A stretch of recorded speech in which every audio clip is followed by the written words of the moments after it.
क्या भगवान जगन्नाथ ने कभी किसी के सामने कोई चमत्कार किया है? आखिर भगवान को किस चीज से प्रेम है? किस भक्त के चढ़ावे से, सोने चांदी से, या फिर उसकी सच्ची श्रद्धा से? अब आप ही बताइए। तो आज आप देखने जा रहे हैं भगवान जगन्नाथ जी की बहुत ही सुंदर सी एक भक्त की लीला।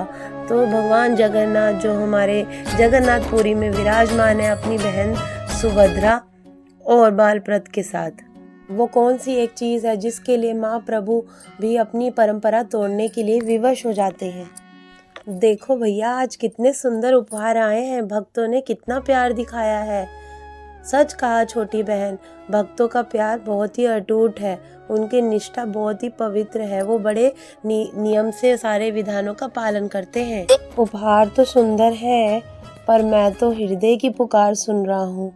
कोई भक्त है जो मुझे बहुत ही दिल से पुकार रहा है। सच्ची भक्ति का गीत बहुत मधुर है, मैं तो वही ध्वनि सुन रहा हूँ।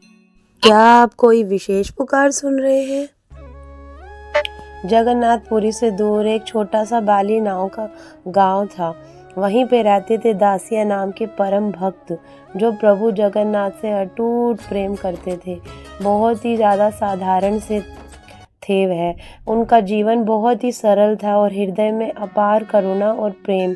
जानवरों की निष्ठा से सेवा करते थे और बहुत ही ज़्यादा परम सेवा में लगे रहते थे। वो एक ऐसे समुदाय से था जिसे परंपरा के अनुसार मंदिर में प्रवेश की अनुमति नहीं थी, लेकिन जहाँ नियम उसके शरीर को रोक सकते थे, लेकिन हृदय को कोई नहीं रोक सकता था। हृदय में तो उसकी करुणा और प्रेम, अटूट प्यार था प्रभु के। ओ मेरे महाप्रभु जगन्नाथ जी, आपने मेरे छोटे से वृक्ष को इतना सुंदर और बड़ा वृक्ष और फल देने वाला वृक्ष बना दिया। हे प्रभु, ये मेरे लिए नहीं, ये आपके लिए ही है। इसका प्रथम फल आपके प्रसाद में मैं अर्पित करना चाहता हूँ। यह सोचकर वह पेड़ पर चढ़ गया और उसने एक बहुत ही सुंदर सा प्यारा सा फल बहुत ही करुणा से तोड़ लिया और बहुत पवित्रता से उसे धो कर और प्रभु के प्रसाद के लिए उसको तैयार कर दिया। मन में यह नाम जप करते हुए कि ये मैं अपने प्रभु के लिए ही उनको ही अर्पण करूँगा और प्रसाद में समर्पित करूँगा। ये भाव लेकर वह अपने गांव से पैदल ही चल पड़ा और भेंट के रूप में तैयार कर अपने हाथ में पकड़ के हृदय से लगाकर वह चलने लगा। ना तो उनके पास कोई रथ था और ना ही कुछ और, तो वह स्वयं ही पैदल यात्रा करते करते पुरी की ओर बढ़ने लगा। अब वह पुरी पहुंचने ही वाला था। मंदिर में प्रवेश करते ही उसकी आंख में अश्रु आ गए और वह बस यही सोचता रहा कि क्या मैं अपने प्रभु को ये प्रसाद के रूप में अर्पण कर दूं। किंतु उसे याद आया कि मैं तो मंदिर में प्रवेश नहीं कर सकता। इतने पुजारी और भक्तों की भीड़ उमड़ी हुई थी। इतने में वहाँ पर आए दो पुजारियों ने कहा, दासिया हट यहाँ से, हमारा रास्ता छोड़ दे, यहाँ पे तुझे प्रवेश नहीं, पता है ना। फिर वह देखता है कि कोई एक ऐसा भक्त मिल जाए जो मेरा प्रसाद प्रभु को अर्पण कर दे। वह साइड में खड़े दो पुजारियों के पास जाता है। मैं एक दासिया भक्त हूँ, बाली गांव से आया हूँ, प्रभु के लिए यह प्रसाद लाया हूँ, कृपा करके उन्हें यह अर्पण कर दें।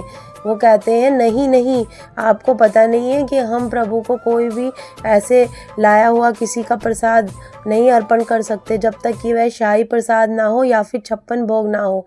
तुम ये नहीं जानते, ये नियम के खिलाफ है, हम यह मंदिर में नहीं रख सकते। यह भक्त बोले, आप मेरे प्रभु को जाकर एक बार बताओ कि भक्त दासिया ने यह प्रसाद लाया है, वे अवश्य ही इसे ग्रहण करेंगे और स्वीकार करेंगे।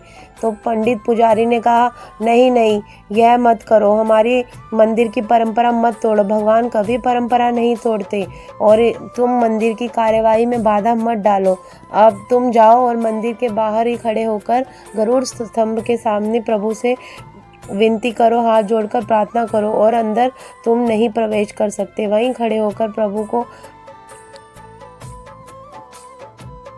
वे आंखों में अश्रु लेकर स्तंभ के सामने खड़े हो गए और प्रभु से विनती करने लगे कि वे कहते हैं कि ये तुच्छ भेंट प्रभु आपके लायक नहीं।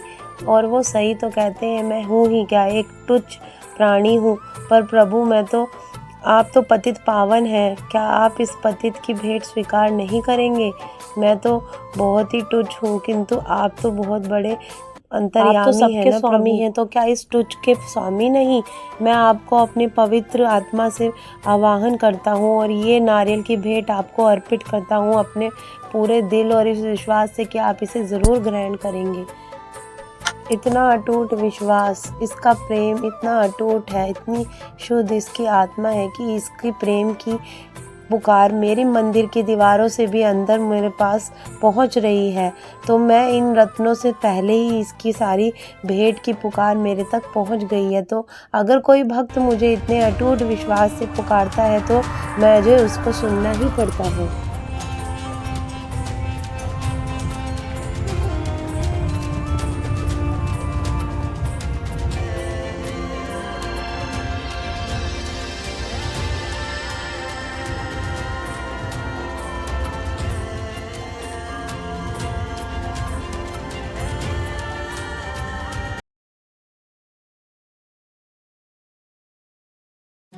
हमें क्षमा कर दीजिए महान आत्मा, हम अंधे थे।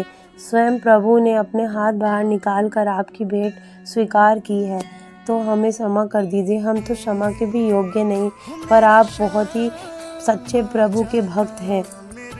कृपा करें और मेरे आगे हाथ न जोड़ें।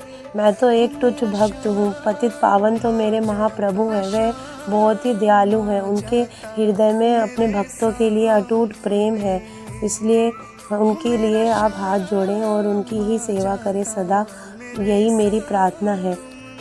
वो सच में ही दयालु। ये सारी महिमा मेरे महाप्रभु जगन्नाथ जी भगवान जी की है।